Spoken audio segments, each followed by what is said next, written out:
Estamos dando início a mais um programa Norte em Ação, através do canal 6 da NET, do canal 6 da NET Digital, agora também através do seu celular, nos endereços que aparecem aí no rodapé do vídeo. Você pode acompanhar com exclusividade total toda a nossa programação, bastando acessar aí poatv.net, poatv.tv e poatv.org. Então, vários canais de acesso para você acompanhar a nossa programação.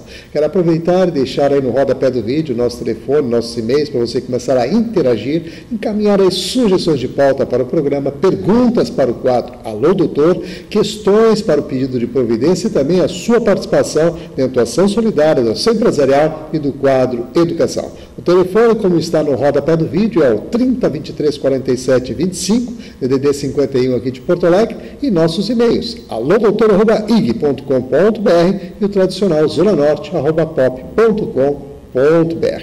Então, além das entrevistas exclusivas, você vai poder acompanhar... O Estado Democrático de Direito, que é procurar os parlamentares para isso. Até umas semanas atrás, antes desses movimentos sociais, a gente já estava um pouco desanimado, porque já tinha visto que isso seria difícil, porque o que nos relatava assim, quem está por trás é uma ala forte, radical, e que está muito vinculado a este grupo, que não dizem nada, mas dou a entender. Não vai ser para você manter a sintonia, estamos preparando mais um programa especial e quero lembrar que estamos aqui no Centro Espanhol, onde produzimos os nossos programas, e dizer que o Centro Espanhol coloca à disposição da nossa comunidade seus salões para festas e eventos. Então, se você pensou em casamento, pensou em formatura, pensou em comemorar bodas de prata, bodas de ouro, aquele evento, aquele momento especial, ou mesmo a confraternização com os amigos, certamente no Centro Espanhol você vai encontrar salões para essas comemorações. Então anote aí o endereço para você conhecer e conferir em loco toda a infraestrutura do Centro Espanhol.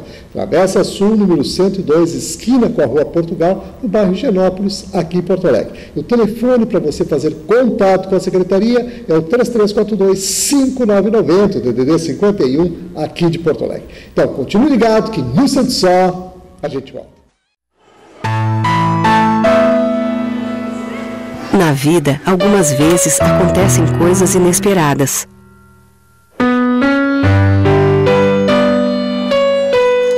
Mas pode acreditar, sempre existe alguém disposto a ajudar. Você, por exemplo, seja um doador de órgãos, porque a vida continua. Uma campanha Via Vida.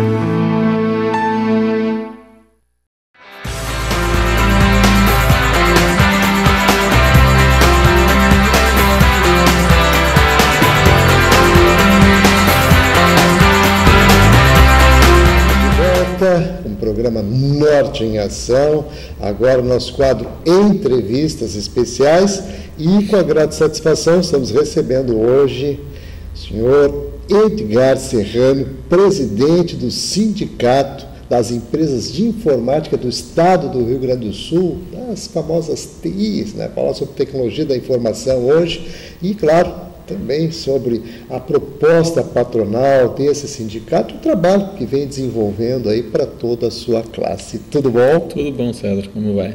Satisfação recebê-lo aqui dentro do programa, realmente. Ainda mais para falar de algo que está aí no nosso dia a dia. Ninguém mais faz nada sem a tecnologia da informação. A gente fala muito ouvir TI, claro que isso tudo acaba mexendo, né, com as questões do nosso dia a dia. Nesse sentido, agora, falando com um sindicato que representa essas empresas todas, né, que estão aí ligadas e trabalhando, né, em prol, né, do aprimoramento, desenvolvimento de todas essas empresas. Nesse sentido, gostaríamos, é claro, de falar da representatividade de vocês e do trabalho e a atuação. Tá, ok. É importante dizer que as empresas de tecnologia da informação, as empresas de serviços, de produtos que constroem software, elas vêm crescendo numa velocidade bastante grande e tem uma explicação bastante clara para isso. Até a década de 60, os computadores eram os mainframes e se fazia somente para processos, para alguns processos bastante repetitivos. Então, um pouco nos bancos, alguns tipos de grandes empresas utilizavam para folhas de pagamento enormes. O resto tudo era feito manual no mundo inteiro. Aí entra a década de 70, 80, é a grande transformação dos microcomputadores, 90 isso se acelera com notebooks, e a gente entra no ano 2000, já eles passam 13% do ano já desse novo século, e praticamente todas as pessoas têm no bolso um dispositivo móvel, um computador em casa, um tablet, enfim, que precisa e muito da tecnologia de informação, e para isso tu precisa de programadores. A indústria, por sua vez, por uma questão de melhorar os processos e garantir que ela pudesse estar produzindo um carro sempre igual, ela robotizou a indústria. Então, até vejo o pessoal, os metalúrgicos do ABC perguntam se cada vez se produz mais carros, como que diminui cada vez mais os metalúrgicos? Mas é porque cada vez tem mais robô. E o interessante é que o desemprego ele não ocorre no mundo, até pelo contrário, ele migra, porque para programar um robô precisa de centenas de milhares de programadores. É bastante interessante. Então, o que a gente vê na transformação da sociedade hoje é o peão que antes exigia que o trabalho dele era exigido dele a força bruta e o tempo ia contra, ele começava jovem com força, conforme o tempo ia passando ele seria trocado por uma pessoa mais jovem, porque o importante é que ele tivesse força, e alguns a experiência, enfim, mas a vida era curta e depois gerava desemprego. No caso da tecnologia, ao contrário, entra o jovem inexperiente, mas ele vai trabalhar sentado num ambiente de frente a um computador, numa mesa, com ar-condicionado, enfim, e o tempo vai fazer com que ele vá se aprimorando, estudando cada vez mais, e a experiência vai fazer a diferença. Então, quanto mais velho, em geral, vai ser mais experiente e a carreira se prolonga. Então, eu evito que a partir dos 40 e poucos anos eu já não estou com a mesma força do guri de 20, eu vou ser demitido. Não há necessidade, pelo contrário, pode ser muito melhor aproveitado. Então, essa migração, essa transição, ela é fantástica, que ela muda o paradigma de empregos no país inteiro, no mundo inteiro. E isso faz com que aumente o número de empresas. Porque se antes eu tinha só grandes empresas usando softwares e computadores, então vamos falar, as principais empresas do mundo vendiam a máquina e o software junto. Hoje tu compras um computador e baixa aplicativos dos mais variados, desenvolvido por centenas de milhares de empresas. E isso faz com que a gente tenha uma gama enorme de empresas incubadas, micro, pequenas, médias, grandes e gigantes empresas que participam do nosso sindicato. Realmente tem aspectos muito importantes a serem considerados aí, até pela própria distinção e as necessidades que se colocaram ao longo dessas décadas, na verdade, assim como o senhor bem aqui descreveu, mas também temos assim uma situação que a gente deve levar em consideração, que é justamente essa preparação. E aí o senhor coloca que à medida que o tempo passa, as pessoas vão se aprimorando, na verdade, né, e se qualificando cada vez mais. Quer dizer, há um crescimento, uma mudança de paradigma justamente nesse aspecto. Nesse sentido, assim, o sindicato já tem uma boa trajetória, né? Sim, sim. São mais de 2 décadas aí, mais de 2 décadas e meia trabalhando em prol, né, dessa atividade. Eu gostaria que o senhor relatasse, fizesse aí um pequeno limpo histórico, né, para o pessoal se posicionar e entender melhor a atuação de vocês. Ok, em 4 de julho de 2013, nós completamos 27 anos. E o sindicato nasceu no início com a missão, que ainda é a principal, de realizar a convenção coletiva de trabalho, então tendo o equilíbrio entre os patrões e os empregados. Mas nesses 27 anos, esta balança ela mudou muito. Se no início o patrão era visto há 27 anos atrás, em qualquer segmento, como a pessoa que tinha o controle da situação, a tecnologia da informação e a questão do saber fez com que os empregados hoje praticamente igualassem o poder. Porque no pleno emprego, em especial na nossa atividade, os empregados de TI, os talentos que são vários, eles têm hoje praticamente uma empregabilidade, eles escolhem as empresas que vão trabalhar. Isso é bastante interessante, porque faz com que mude essa relação. Nesses 27 anos também, o que a gente pode relatar é que o sindicato cresceu bastante, se estruturou para prestar outros serviços à sociedade que não só a convenção coletiva. Então hoje nós temos uma série de produtos e benefícios que a gente oferece, entre eles nós temos uma revista que une aí o nosso mercado, que a gente chama Mercado TI, temos o evento Mesas TI, temos diversos convênios para que facilite a vida tanto das empresas quanto dos seus empregados. É interessante, quando o sindicato patronal fala em empresas, ele não consegue não pensar nos empregados da empresa. Tem que pensar muito. Então, nós fazemos convênios com universidades para dar descontos de 5%, 10% nas principais faculdades, em todas, mas que desejam fazer. Tem umas aqui em Porto Alegre, outras aqui na Grande Porto Alegre, que são as maiores, que já estão também dispostas a entrar nesses convênios, e faz com que uma empresa, daqui a pouco, consiga dar 10% de desconto por ela ser conveniada aos seus empregados. E isso é bastante importante, porque hoje o custo de uma universidade vai de 500 a 1.000 e poucos reais por mês para um aluno. Então, o sindicato também começou a atuar já há algum tempo na questão tributária, que é hoje um dos maiores problemas do nosso setor, porque todos falam em globalização. Então, o mundo é global, o concorrente vem de qualquer parte do mundo, etc. Isso a gente sabe que acontece nos outros setores também, mas no nosso setor tem um problema que eu considero bem mais grave. Eu não preciso transportar por navio ou por qualquer outro tipo de meio o meu produto, o meu serviço. Físico. Ele é transportado pela internet. Então, veja o que está acontecendo, que é uma hoje de uma das nossas bandeiras. A Europa e os Estados Unidos em crise, e uma das principais crises, pontos que desestabilizam esses países, é a previdência social. Eles não sabem o que fazer com seus aposentados. Eles tiveram uma ideia muito interessante, eles conseguiram mudar, veja, os estrangeiros conseguiram mudar uma lei no Brasil que os isenta da previdência social, sob o pretexto de trazer empregos para o Brasil. Como se aqui nós ainda não conhecêssemos o espelho, ainda não tivesse que água encanada, essas coisas. Bem, conseguiram isso uma PEC chamada PEC 33, isentou as exportadoras. Então, o que elas estão fazendo? Essas empresas vêm dos seus países que estão com grave déficit previdenciário, problemas, e daqui trabalham sentadas aqui, mas conectadas nos seus países de origem. Eles não precisam nem mandar. Ele faz um login, e aqui acreditou os nossos ouvintes que têm o seu computador, enfim, como se fosse um acesso à internet, ele já está trabalhando lá, sentado no Brasil, está trabalhando nos computadores, na Europa, nos Estados Unidos, qualquer outro país do mundo. Isento da previdência social patronal, não tem custo nenhum. Então essa pessoa está trabalhando, produzindo lá, o salário fica aqui, evidente, paga a mão de obra, mas ele não paga PIS, COFINS, imposto de renda, INSS patronal, não paga absolutamente nada. O que acontece? As empresas nacionais pagam todos os impostos.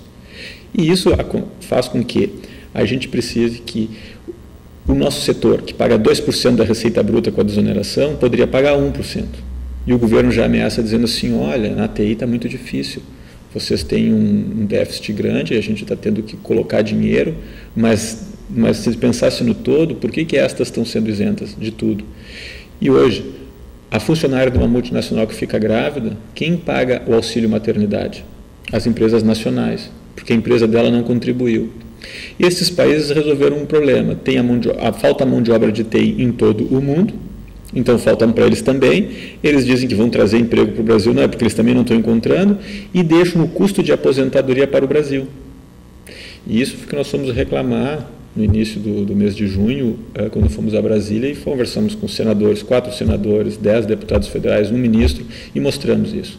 E na ocasião todos diziam que era justo, era ético, era moral o nosso pedido, mas ele era ilegal.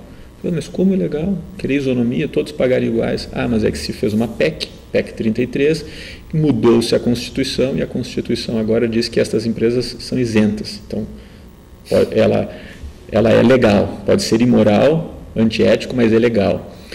Bem, isso foi uma frustração, e naquela ocasião, no início do mês de junho, nós nos deparávamos no hotel para seguir mais alguns dias conversando com os parlamentares e dizíamos assim, na Primavera Árabe, há 2 anos atrás, eles conseguiram justamente mudar e derrubar ditaduras de milênios através das redes sociais.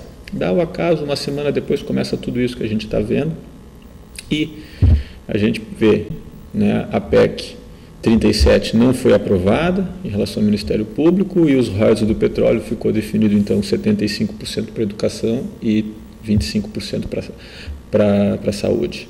É bastante interessante como essas questões assim que já estavam dadas como certas, que não iriam acontecer, elas são possíveis se a sociedade se insurge. O CEPRORGS se insurge dentro digamos, do Estado Democrático de Direito, que é procurar os parlamentares para isso. Até umas semanas atrás, antes desses movimentos sociais, a gente já estava um pouco desanimado, porque já tinha visto que isso seria difícil, porque o que nos relatava assim, quem está por trás é uma ala forte, radical, e que está muito vinculado a este grupo, que Não dizem nada, mas dão a entender, não vai ser possível mexer. Todos concordam que está errado, mas não vamos mexer. E agora parece, abre uma luz assim, que é possível que a gente possa insistir para corrigir algumas dessas coisas. Mas é interessante porque eu faço o link da TI com os transportes. O ministro Mantega foi à televisão dizer que não teria mais de onde tirar dinheiro, porque toda a desoneração dos transportes, PIS e COFINS, ele já tinha dado tudo para a desoneração. Mas quando nós fomos tratar da TI, descobrimos que transportes da mesma forma. As empresas estrangeiras ganharam isenção total, um incentivo que não se entende, porque todos querem trabalhar com um país continental. Então, eles não pagam absolutamente nenhum imposto, também não pagam previdência. Essas empresas instaladas aqui para fazer os grandes transportes de um país continental. Então, por isso, a dificuldade de reduzir o valor das passagens no Brasil. Então, é o brasileiro pagando, financiando a previdência social dos países estrangeiros. Isso a gente relata e eu sei que fica uma dificuldade até de quem está nos ouvindo, porque fica muito estranho. Mas olha, quem vai a Brasília vê essas coisas estranhas. E agora a gente está vendo e fica muito satisfeito que as redes sociais, que elas estão em cima de uma plataforma de tecnologia que é a internet e que a gente tem uma campanha que chama TI Movendo o Mundo, a TI Mudando o Brasil, e de fato a TI mudou hoje ontem de noite, 2 grandes projetos que estavam sendo votados. E se a sociedade desperta, a gente considera isso uma grande responsabilidade do nosso setor, que se façam as empresas cada vez mais sérias, que elas possam estar produzindo produtos cada vez melhores e que possam estar interagindo com a sociedade de forma a ajudar a transformação do nosso país, sair de um país agrícola que tenta ser industrial para um país na idade da informação, onde os desequilíbrios sociais são menores pela cultura do povo. Eu não vou ter grandes empresários vivendo numa situação excelente e os seus empregados numa situação precária. Não, todos vivem bem. É evidente que aqueles mais abastados vão ter outras condições, mas o mínimo para todos seja excelente. Como é hoje o trabalhador de uma empresa de TI. Ele vai ter uma mesa, uma cadeira e um notebook, tanto quanto o dono da empresa. São questões que mudam. Antigamente, como seria o peão? Trabalhando num lugar quente, com dificuldade, fazendo um esforço bruto, um esforço físico, e o patrão num ar-condicionado. Isso já mudou, né? Essa é a transformação, a gente entende a grande transformação da sociedade. E quanto mais crescer a tecnologia, mais robôs, mais automação nós podemos fazer para que as pessoas não precisem fazer essa atividade nociva. Mas para isso, que as pessoas não fiquem desempregadas, elas têm que ter educação e saúde, para que elas possam cursar bons colégios e possam ocupar as vagas que se abrem em todos os segmentos, que não são mais de força bruta. E aí, grandes maquinários para fazer. Isso é verdade no campo. Hoje o dono de uma fazenda, ele sente prazer em pilotar uma grande colheitadeira com ar-condicionado, rádio, por GPS. Por tecnologia permitindo isso. Não precisa mais estar ali sofrendo, quer dizer, frio, calor ou chuva, está ótimo. Ele está ali, ele mesmo quer pilotar de tão bom que ficou. Não é mais aquele trator, já nem estou falando do boi arando, mas um trator antigo, aquilo melhor que um carro, você é capaz de dizer, tem mais tecnologia, mais suave e macio. Tá certo. Estamos aqui conversando com o Edgar Serrano, presidente do Sindicato das Empresas de Informática do Estado do Rio Grande do Sul, e é claro, trazendo a sua ótica sobre essas questões todas aí que envolvem a tecnologia da informação. Inclusive, vamos aprofundar essa campanha Tecnologia da Informação Movendo o Mundo, que vocês estão dando um foco todo especial, então realmente aí fazendo com que as pessoas se conscientizem disso. Eu gostaria que falasse agora desses aspectos importantes dessa campanha. Bem, essa campanha surgiu com uma necessidade de estar mostrando para a sociedade a importância do setor. Quando estivemos solicitando apoio para que se desenvolvesse o nosso setor, políticas públicas capazes de alavancar o setor, o que o setor precisa? Políticas públicas que tragam jovens para a profissão de tecnologia da informação, porque faltam profissionais, falta mão de obra. E aí percebeu-se o seguinte: se nós fizéssemos uma campanha, mas essa campanha precisava vir do governo, porque eles têm acesso às escolas.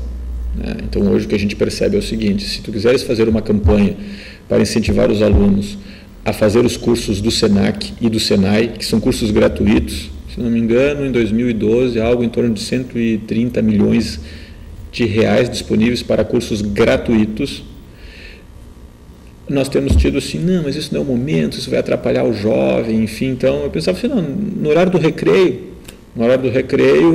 faz a propaganda dos cursos, entre eles tem curso de graduação de tecnologia da informação, tem curso de garçom, tem curso de barman, tem curso de manicure, ou seja, o aluno mais estudioso pode fazer um curso de tecnologia, o pai tem um bar, garçom, enfim, tem para todos, vários ofícios, e aí vários poderiam estar descobrindo a tecnologia da informação e ingressando. A gente percebeu que o pessoal não está levando a sério isso como possa ser uma grande transformação. Então, é uma pena um dinheiro que fica aí disponível e que acaba não sendo aplicado para os jovens. E SESC e Senai tem excelentes laboratórios. Não precisa pagar professor que já está pago, não precisa comprar computador que já existem. Nós pensamos, então, fazer uma campanha para mostrar que tudo tem TI e cada vez mais vai precisar de profissionais. Então, é a TI movendo o mundo e a gente complementa com a TI mudando o Brasil, e essa campanha vem de encontro aí vem das manifestações mostrando que, de fato, é a TI movendo o mundo e mudando o Brasil. É uma vontade muito grande nossa de que, de fato, isso possa acontecer para que a gente possa estar fazendo a grande transformação do nosso Brasil. Hoje, nós sabemos que os pais dos jovens que estão estudando, eles ainda têm a visão da TI de 20, 30 anos atrás. Então, eles dizem para o filho que não tem uma condição social favorável, econômica, mas isso não é para ti, isso aí é para filho de rico. Isso deixou de ser há muito tempo, mas essa é a crença que ele tem. Se nós fizéssemos uma campanha, incentive o seu filho a estudar tecnologia da informação, caso ele tenha talento, ele pode estudar TI, ele pode estudar contabilidade, engenharia, nas ciências exatas, mas essas eles já conhecem. Agora, na tecnologia da informação, o cidadão consegue iniciar o seu trabalho ganhando bem, sem ainda estar formado. Mas, para isso, ele precisa ter uma base escola. A gente tem visto algumas iniciativas do governo federal muito interessantes, mas esses cursos são destinados a jovens que hoje podemos dizer que são analfabetos funcionais. Então, eles não aprenderam a aprender. Então, por mais que se tenha um esforço de dar cursos, eles chegam ao final, assim como eles passaram da primeira série até o final do ensino médio, passando de ano sem aprender a ler e escrever direito, quando eles vão fazer os cursos técnicos que o governo propõe, eles assistem a aula e acham, bom, eu sempre passei de ano, eu aprendi, agora faz uma prova, agora é uma prova verdadeira, ele percebe que ele não aprendeu nada. Então, existe uma geração que não aprendeu a aprender, ele não foi cobrado, e simplesmente ele ia na aula e só dava conta que passava. Chegava ao cúmulo e dizia assim, eu na escola pública nós somos mais inteligentes, porque a gente não estuda, passa de ano, meu amigo da escola particular tem que se esforçar todo ano para passar. Olha, são gerações que foram praticamente o seu futuro ceifado com esse tipo de ensino. Porém, isso a gente entende que possa vir a mudar agora. Mas, para isso, essas pessoas precisam estar conhecendo a tecnologia da informação e sabendo que podem trabalhar nisso e fazer a grande mudança. Interessante, Bill Gates não se formou na faculdade, era um rapaz pobre, aos padrões dos Estados Unidos, e se transformou no homem mais rico do mundo. Steve Jobs foi adotado numa família classe média, na Califórnia, também sem recursos, e se transformou num dos homens mais ricos do mundo. Semelhante aconteceu com a Dell, o rapaz do Facebook. Então, entre as listas dos homens mais ricos do mundo, a tecnologia permitiu com que eles saíssem de uma classe ou pobres ou uma classe média baixa, em poucos anos, entre os homens mais ricos do mundo. Isso mostra que no Brasil, eu não estou dizendo que nós teremos daqui os homens mais ricos do mundo necessariamente, mas eu poderia dizer que alguém que saiu do meio onde todos que procuraram aqueles pequenos ofícios não têm esperança, e daqui a pouco tem um rapaz que inicia com 20, 21 anos ganhando 2.500, perto dos 25, dos 5, 6 mil, a partir dos 30 anos ganhando mais de 10 mil. Isso é uma transformação social. Supre a carência de mão de obra que o Brasil tem, torna ele um país mais forte e robusto. Se todas as empresas de TI pagarem os mesmos impostos que foram isentadas às empresas estrangeiras, nós ficamos com uma indústria mais forte, empregamos mais, e quem sabe o nosso peão do futuro ande de carro, tem uma boa casa, um bom salário, e não precisa estar ganhando benesses, ele conquista com o seu próprio esforço, que lhe dá mais dignidade. E os anos vão passando, com o salário ele faz um mestrado, um pós, ele segue se estruturando e vai subindo na carreira.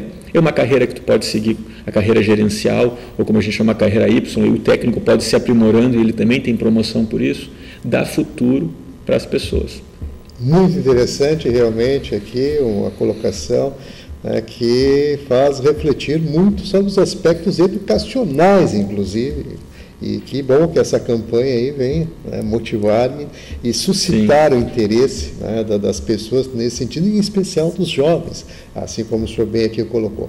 Mas estamos chegando aos minutinhos finais, é claro, abrir um espaço para suas considerações e que possa se despedir do público que está aí ligado, acompanhando essa nossa programação especial de hoje. Tá bem. Eu gostaria de encerrar dizendo que a tecnologia da informação, as empresas de tecnologia da informação hoje são capazes de gerar bons empregos. O Brasil está entre as melhores plataformas de empresas de serviços do mundo. Nós temos os melhores softwares para governo, nós temos os melhores softwares para bancos e desenvolvemos numa velocidade bastante grande. A construção nossa ela é rápida.